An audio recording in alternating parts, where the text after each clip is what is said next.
Let's go! OTAs are here and Quinyon Mitchell showed out, but so did a few other guys on defense, while James Bradberry was missing, but is that really significant though? Also, Jalen Carter's getting a heavier workload and the Zack Baun hype is real. Plus, let's just say Jalen Hurts' speed is back, which is terrifying for opposing defenses, so let's talk about it. But first, let's run it.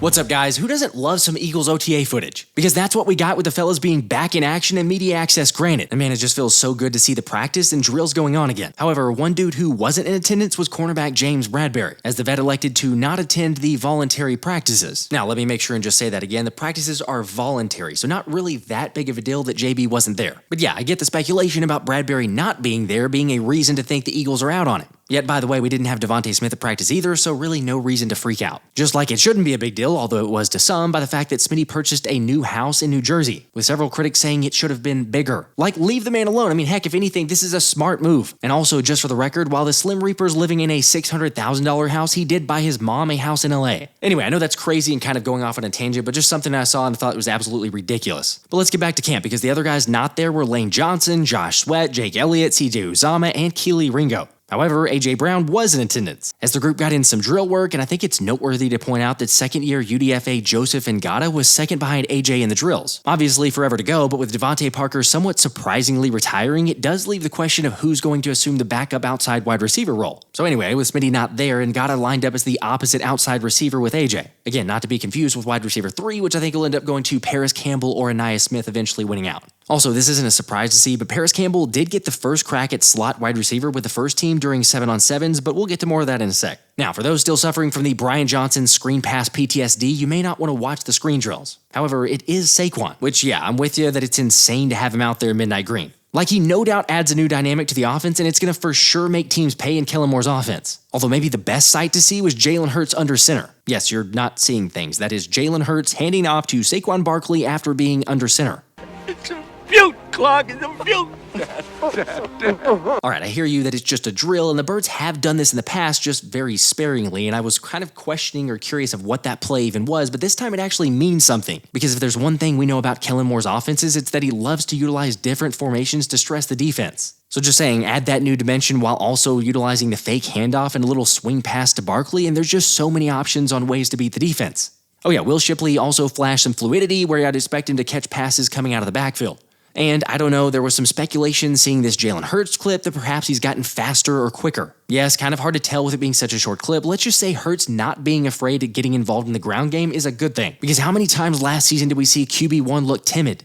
Or at the very least, not nearly as dangerous running the football. Now sure, he no doubt was injured and that most likely limited him more than he'll ever admit. Yeah, come on, you can't tell me that looking back at 2022 when Jalen wasn't afraid to take off didn't add a new element to the offense's attack. Like, I hardly even recognize that dude. And obviously, I mean, you can see, but it makes life so much more difficult for the defense. Look, I get that Jalen got this massive contract, and sure, you want to keep him healthy, so maybe not running as much, but still, the reason he got paid is for those very same skills. So, I don't know, if you can keep the defense guessing, that's a good thing. But where are you guys at on that? I mean, how much is too much, or where's the sweet spot for Jalen Hurts in running? Anyway, speaking of beating the defense, the group did get in on some 7-on-7s, as Andrew DeCecco pointed out that the corners being Darius Slay and Isaiah Rodgers, along with Avonte Maddox playing the nickel. At the same time, I should preface it with saying it's incredibly early, so don't worry, the rooks and other guys are going to get plenty of time to prove themselves. Which is the same thing to be said about the linebackers, with Vic Fangio's off-ball starters being Devin White and guess who? Zack Baun, which answers a couple questions pertaining to Fangio's answer about Baun previously. We've got Baun here who's played a little bit of inside linebacker in New Orleans. He really didn't play a whole lot of defense there, but he was inside some, more outside. We think he can play inside, and I have not seen anything so far that says otherwise. All right, yes, we'll say it a million times. It's early, and plus, Nakobe Dean is recovering from the Lisfranc injury. However, I think it's quite obvious from this move that Vic Fangio really views Zack Baun as an inside linebacker and not really an edge. Which you already know, I'm hyped to see what Baun can do, but who knows, maybe too hyped since my way too early OTA prediction is that Zack Baun ends up being starting linebacker. And sure, go ahead and tell me how crazy that is in the comments. Totally understand if you disagree. Yes, again, just FYI to make sure Nakobe Dean was sitting out of practice while he's still recovering from the injury. Although I'm pretty confident we're more in agreement about Quinyon Mitchell, as Q was at OTAs despite being the only rook to not sign his contract yet and initially getting in second team work. Also, for the record, shout out to EJ Smith for the heads up that Cooper DeJean was in the second team nickel position and then transitioned to outside corner with the third team. Obviously, this is typically how it goes. I mean, don't throw the rooks out there into the fire and really limit their confidence and everything else, but I think it's telling to see DeJean starting out at corner and not at safety. Now, as for Q, he showed out with the second group, with Martin Frank sharing of a specific rep where he blanketed wide receiver Jacob Harris on a nice deep ball from Kenny Pickett to force an incompletion. And then later, the first-round pick batted away another pass from Pickett, this time intended for Johnny Wilson. Yeah, Q's going to be a stud, and I cannot wait for this season. Because it's not only the media or fans who have high hopes for the Rook. A lot of great things, man. Quick dude that's, got a quick twitch. I love his off man. I'm a real good at off man. What I do, watch his tape in college for a good minute. So some things that I'm gonna help him with for sure that he asked me already to do, and that's my duty to do. And I'm looking forward to helping him because I see a great talent in him. Looking forward to seeing him making a lot of plays in for this organization. It's no secret that Philly's hoping Mitchell turns into Slay. And yes, I mean, however you feel about Slay, you still have to give him credit for being willing to show and coach and mentor all the cornerbacks to really show them how to perform on the field. Of course, there were also some receivers at OTAs that shined as well, like Parris Campbell, who had a nice contested catch during 7-on-7s, with some reporters noting his speed in person is impressive. He must work out.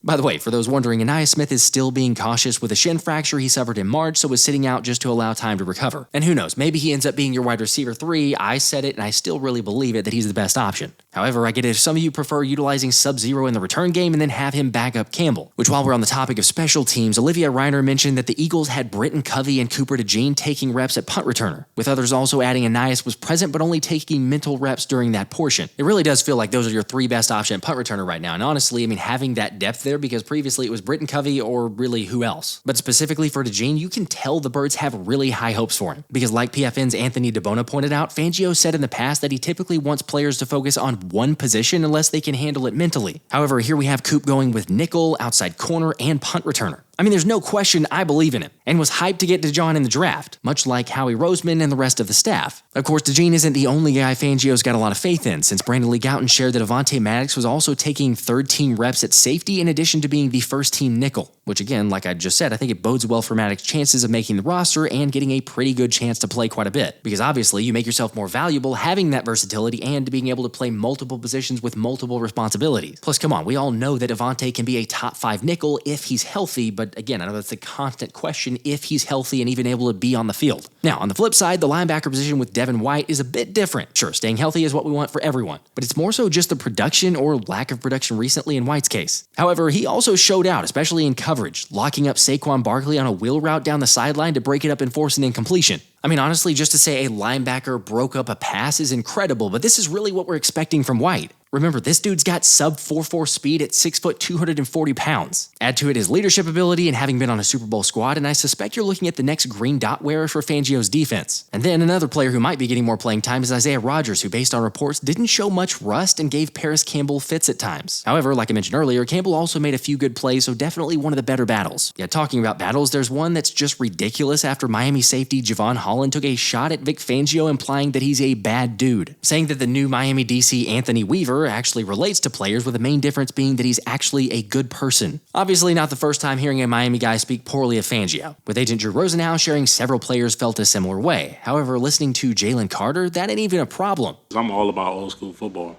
If you know Apaka High School, where I'm from, the city of Apaka, you know, our culture was old school with everything we did with running stadiums and stuff like that. So it's always been old school, hard work.